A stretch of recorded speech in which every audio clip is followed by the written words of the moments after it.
All right, let's get right into it. Today we're drawing a straight line from the chaos of a stock market crash all the way to a full-blown world war. We're going to explore how the Great Depression wasn't just about economic hardship. It was the spark that lit the fuse for the biggest conflict of the 20th century. I mean, just think about that for a second. A single decade. That's all it took. The world went from the party of the Roaring '20s to the breadlines of the '30s, and a fragile peace just completely shattered. So what happened? Well, the explosion didn't start on a battlefield. It started on the floor of the New York Stock Exchange. You see, after the First World War, pretty much the entire global economy was running on one single engine, the United States. America was the financial powerhouse. Europe's recovery, global trade, you name it, almost all of it was tied to the nonstop success of the American boom. And the sheer scale of this is, well, it's just mind-boggling. 46%. That's how much of the world's entire industrial output was coming from the U.S. America had this incredible, unprecedented concentration of economic power. It was the engine, all right?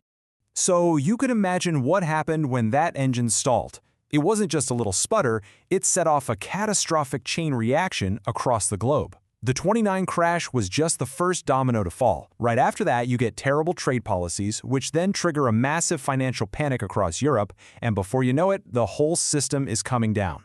And when I say free fall, I mean it. In just 3 years, American industrial production was cut in half. The nation's income? Also cut in half. And here's the kicker for the rest of the world. American imports dropped by 40%. The world's biggest and most important customer just vanished. And behind those staggering numbers, the human cost was just immense. By 1932, 1 out of every 4 American workers didn't have a job. The engine of global prosperity wasn't just stalling anymore, it had completely seized up. Now, this had an immediate, devastating ripple effect. All that American money that had been funding Europe's post-war rebuilding, paying for new factories, balancing government budgets, keeping the lights on, it all just stopped. Overnight, Europe's credit line was officially cut. And in a totally panicked move to try and protect what was left of the American economy, these two men, Smoot and Hawley, managed to make everything 1,000 times worse. Their big idea was the Hawley-Smoot tariff, which slapped record-high taxes on imported goods. They thought it would protect American jobs. Instead, it lit the match for a global trade war. See, as soon as America put up its walls, everyone else did the same thing in retaliation. It set off this domino effect of protectionism. Instead of working together to fix the problem, every country just locked down its own economy, which ended up strangling what little global trade was left. And then came the moment the floor completely fell out from under the global financial system. Great Britain, the biggest champion of the gold standard, the very system that kept world currency stable, gave it up. Just like that, the architecture that held the world's finances together completely shattered. And in its place, the world basically fractured into these 3 competing economic teams. You had the gold bloc, with countries like the US and France who were still clinging to gold.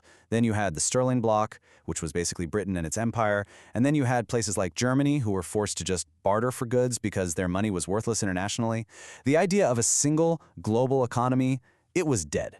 So this complete economic breakdown created a massive political power vacuum. When countries turn inward and stop trusting each other, it's a perfect breeding ground for aggressive, extreme ideologies to take root.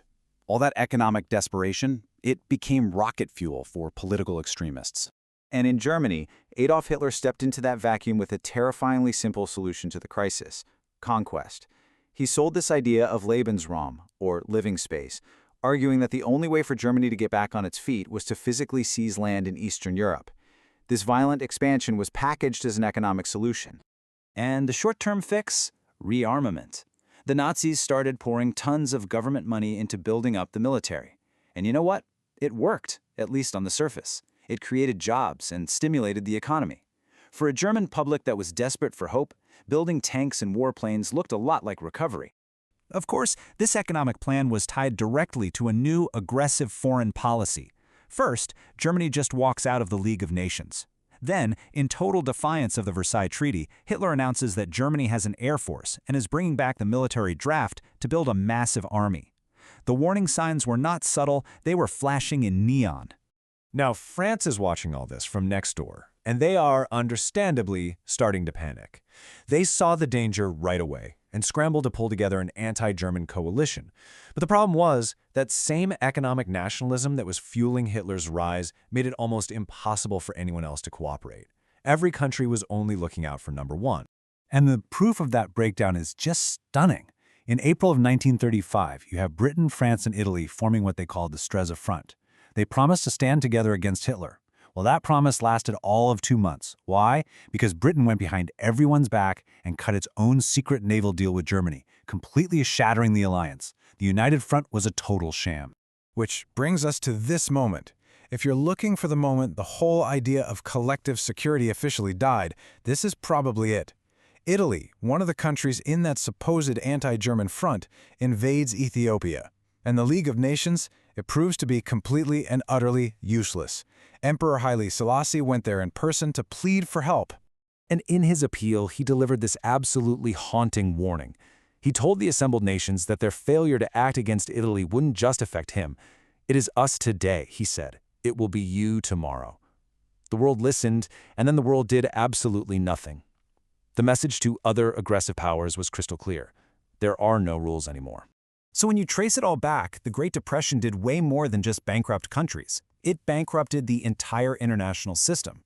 By forcing every nation to look inward and protect itself economically, it completely destroyed the political will to work together against common threats.